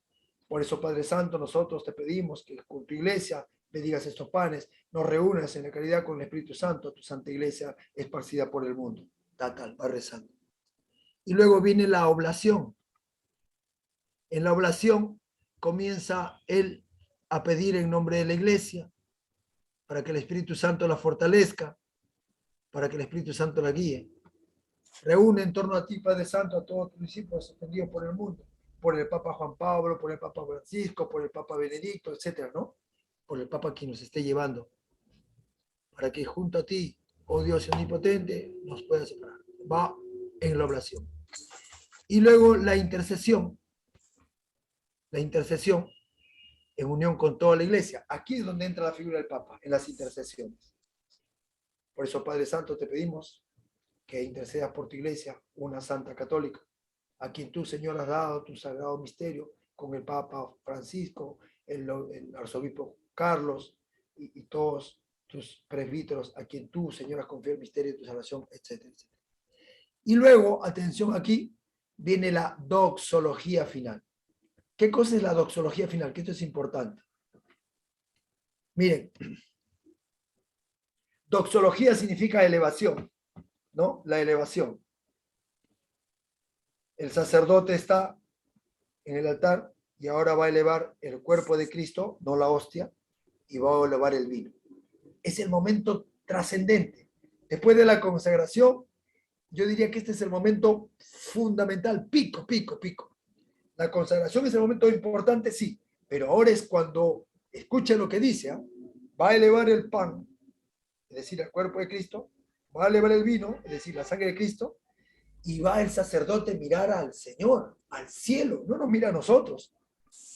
Y ahí es justamente a lo que hemos venido, a la misa, a unirnos a Cristo para ofrecernos al Padre. Eso es lo que hemos venido a hacer a la misa. Hemos venido a ofrecernos junto a Cristo, que es la ofrenda viva, la ofrenda permanente a Dios por nuestra salvación, y que el sacerdote lo va a elevar a Dios. Y por eso el sacerdote dice, por Cristo. Mira al Señor, a Dios, elevando el pan y el vino, porque ahí está Jesús. Por Cristo. Con Él, nosotros, iglesia, y en Él, porque estamos con Él, ahora somos uno con Él. A ti, Dios omnipotente, todo honor y toda gloria por los siglos de los siglos. Amén. Es el momento cumbre, hermanos. Ahí no puedes estar dormido, contestando celular, mirando tu bolsillo. No, ya, si ahí no estás distraído, por gusto has venido. Es el momento cumbre. Todas las palabras que has escuchado, todo lo que hemos cantado, todo lo que hemos... Ahí es el momento ahora. Con todo lo que he traído, Señor, me ofrezco a ti al Padre. Por Cristo, con Él, a ti, Dios Padre omnipotente, todo honor y toda gloria por los siglos de los siglos. Amén. Hasta allí, hermanos, tenemos todo este ritual. Por eso que ahora el sacerdote baja y nos vamos preparando para lo que viene en la próxima clase, que son los ritos finales con el rito de comunión. Si tú te das cuenta, ahora el sacerdote baja y dice, fieles al mandato del Señor, nos atrevemos a decir, Padre nuestro. La próxima semanita, háganme acordar, Omar, me haces acordar a ver si explico algo también del Padre Nuestro para aprovechar la situación, ¿no? ¿Ya? A veces estas cositas, hermanos, son cursos independientes que se da.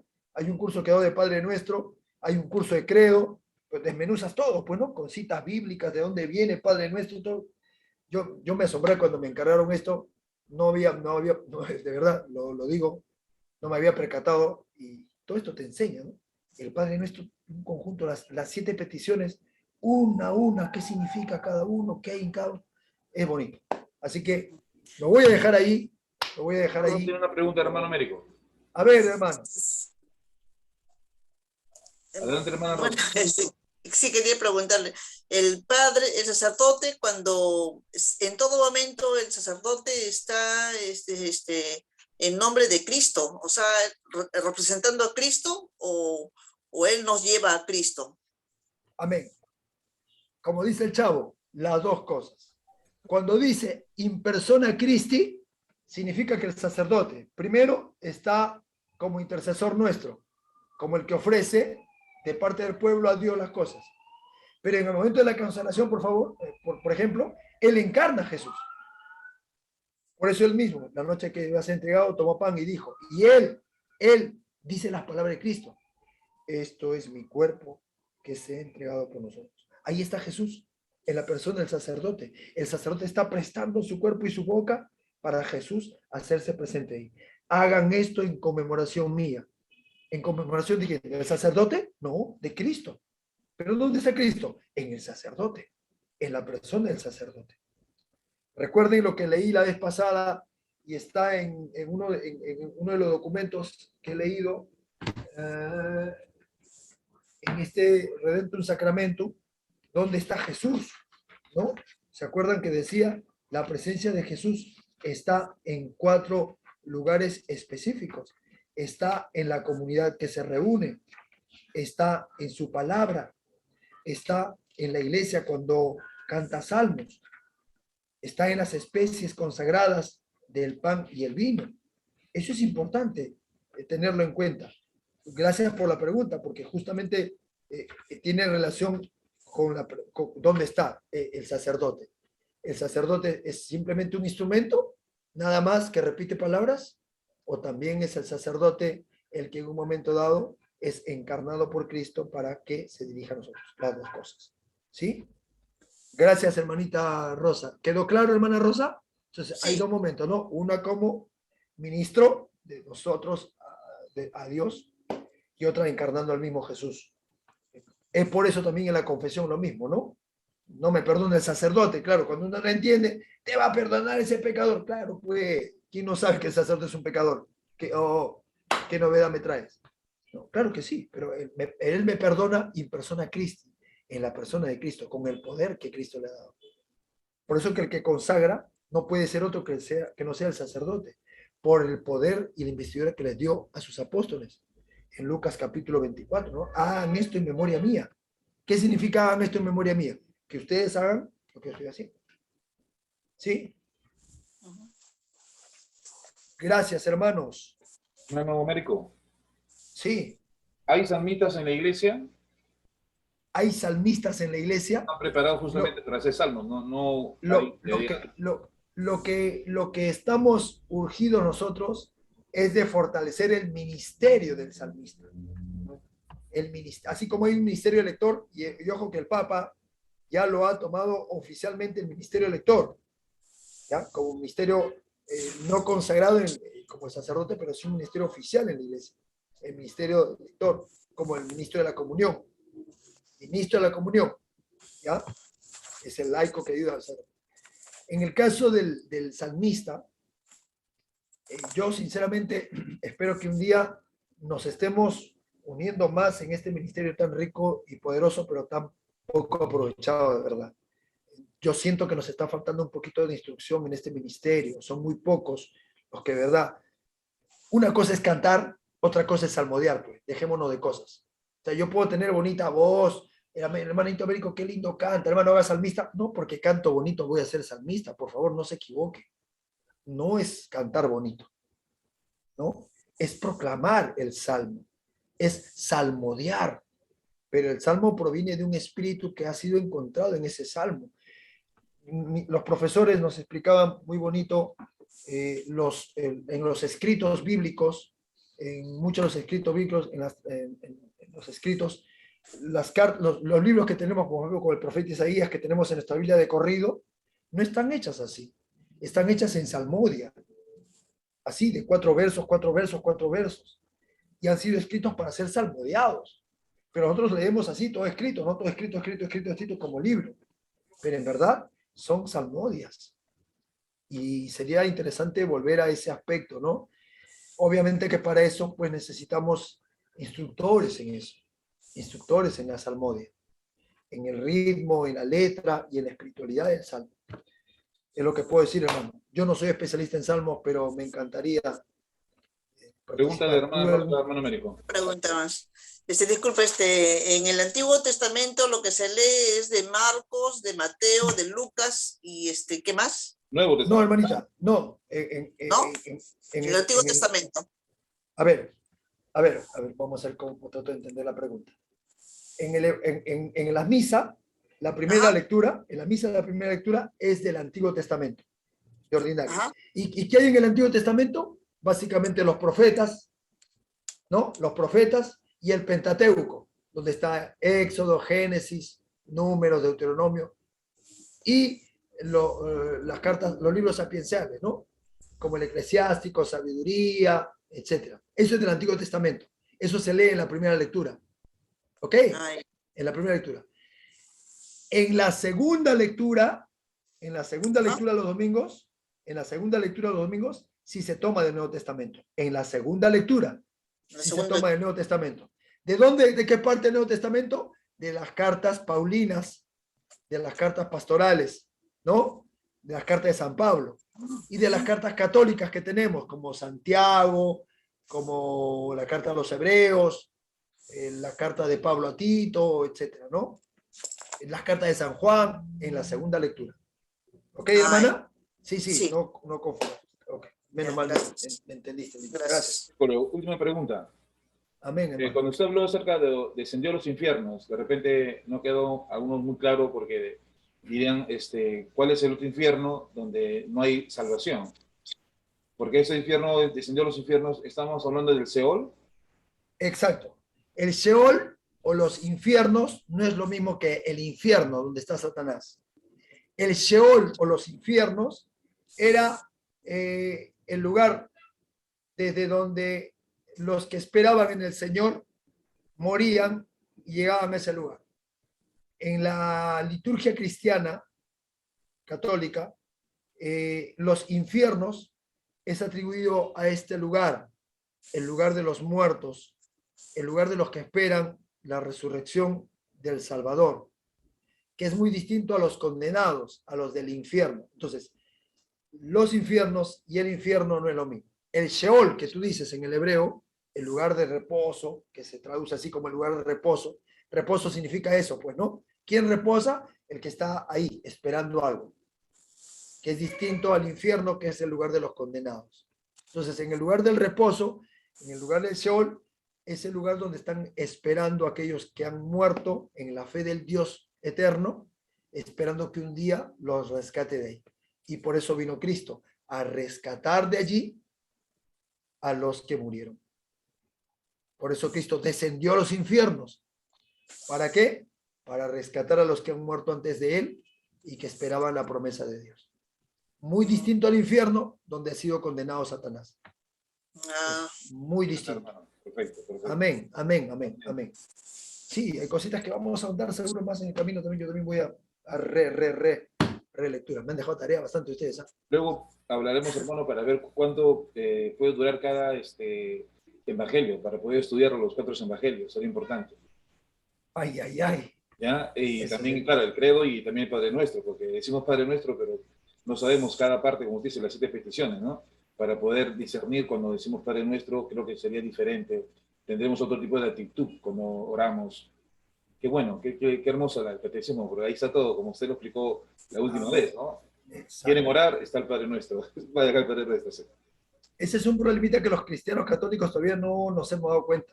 El Concilio Vaticano II nos dejó un tesoro como ese catecismo, que se hizo después, pero muy poco lo usamos. Creemos que es para los profesores. Y no, en verdad, claro, necesita una pequeña explicación, hay que confesar que sí. Hermano, vamos a orar porque, amén. De hecho, que de repente el Espíritu Santo está suscitando una escuela de formación católica. Yo pienso tiene que buenos sí. fundamentos, ¿no? Como usted hablaba hace poco, me estaba orientando. Acá tiene fundamentos bíblicos. Amén. De eso se trata. ¿Alguien más que desea una pregunta para ya cerrar este curso de hermanos? Están interesados en saber, Giovanna, nuestra hermana Sina, Carmencita, Carmen Quispe, Mónica Banto, hermana Rosa Banto, de repente hay una pregunta más. Todo quedó claro. Yo, profesor, no, disculpen, una preguntita. Yo, profesor, no entendí la palabra anénesis o algo así. ¿Qué significa? ¿Cuál? Ah, ya, anamnesis. Es ya. A-N-A-M. Anamnesis. ¿Ya? ¿Qué es lo que significa? Para ponerte una palabra sencilla de entrada, toma la palabra recuerdo. ¿Ya? Recuerdo. Ahora, pero para redondear la idea, más que recuerdo, nosotros hablamos de memorial. Entonces, en la anamnesis, no solamente recordamos que Cristo, la noche en que iba a ser entregado, tomó pan y lo partió, sino que se está partiendo allí, lo está haciendo allí. En la persona del sacerdote, así como Cristo lo hizo en la última cena, lo está volviendo a hacer allí. No solamente estoy recordando, está pasando, está pasando. No es que Cristo, hace 2000 años, si ahorita pudiera hacer eso. No, lo está haciendo en la persona del sacerdote. Por eso el sacerdote dice, esto es mi cuerpo que será entregado por ustedes. Hagan esto en conmemoración mía. Si yo me quedo en el recuerdo, entonces soy pastor evangélico, pues. Hablamos de nuestra iglesia y punto. El cristiano católico no cree que es un recuerdo. El hermano evangélico sí, lo toma como memoria, recuerdo. Para el cristiano católico es memorial. Lo estoy recordando y está pasando. Está allí. Por eso cuando dicen cuerpo de Cristo, amén. ¿Qué significa amén? Está allí, lo creo. Eso es. A mí no me dan una galletita, qué rico, ¿no? No. Entonces, eso es importante. En la anamnesis, entonces, estamos haciendo el memorial de Cristo y estamos renovando lo que Cristo ya hizo el día en que nos dejó este maravilloso sacramento. Y por lo tanto, estamos en ese momento de la anamnesis también renovando, ¿qué cosa? Su pasión, su resurrección y su ascensión al cielo. Estamos renovando el misterio pascual. El misterio pascual. ¿No? Tanto su pasión, es decir, su entrega por nosotros, su muerte, su resurrección y su ascensión al cielo. Porque tuvo que volver al Padre. Me voy para volver por ustedes. Gracias, profesor. A ustedes. Hay una anotación de los hermanos que se convirtieron a la Iglesia Católica, los pastores evangélicos, y ellos hacían una anotación muy hermosa. Ellos decían de que a pesar que la Biblia que ellos leían decía, este es mi cuerpo, ellos en sus charlas decían, este es como. Y entonces ellos decían, pero ¿cómo puedo cambiarlo si acá la Biblia dice, este es mi cuerpo? No dice, este es como mi cuerpo, dice, este es mi cuerpo. Y eso los llevó a ellos a encontrarse con la Iglesia Católica, ¿no? Por eso que la Iglesia Católica advierte mucho, por ejemplo, con la Biblia del Mormón, porque también está escrito así. Entonces, hay que tener cuidado con las versiones de Biblia que tenemos, porque una palabra, una palabrita te cambia todo el misterio de la fe. Pues si una palabra dice, esto es como mi cuerpo, pues como mi cuerpo, esto no es como mi cuerpo, esto es mi cuerpo. ¿Sí? Si digo, este libro es como mi casa, este libro no es mi casa, es como mi casa, pero no es mi casa. Entonces yo digo, esto es como mi cuerpo, ¿qué estoy diciendo? No es mi cuerpo, es un símbolo, algo, un signo, algo, pero no es. Y para nosotros sí es el cuerpo. Amén. Amén, hermano, gloria a Dios. Muchas gracias, hermano Américo, por su tiempo. Gracias, hermanos, por estar con nosotros hasta este momento. Espero el próximo lunes que podamos estar también todos.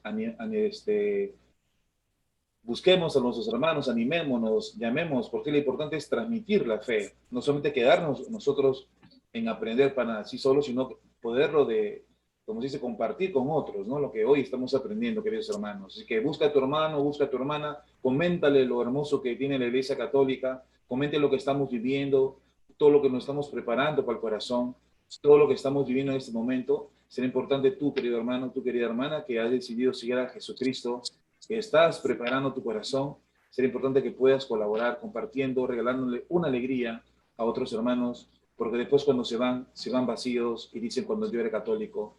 Entonces no esperemos ese momento para recién, como se dice, reaccionar y decir, ¿qué hago con este hermano que se está yendo? Bueno, hoy es el momento que el Señor nos está regalando para podernos nutrirnos, para poder conocerlo más al Señor y poder presentarlo a los hermanos como un Jesucristo vivo y resucitado. Bien, hermanos, gracias, hermano Américo, profesor, hermanos, mi perdón, ¿hay una pregunta más, creo, de hermana? No. ¿Todo bien? Muy bien. Muchas gracias, hermanos. Buenas noches. Hasta el próximo lunes. Bendecida noche. Que Dios lo bendiga. Gracias por todo. Bueno, gracias. Todavía no corten. Gracias a todos. Un ratito. Todavía no se vayan. Son un segundo. Pongan sus camaritas para la fotito. Para la fotito. Mañana sale en El Comercio. A ver, página central. Camarita, por favor, actívense. Sí, activen su cámara. Sí. Y el martes en la revista Gente. Acá están los más buscados. Por el reino de Dios. Gloria a Dios. Amén.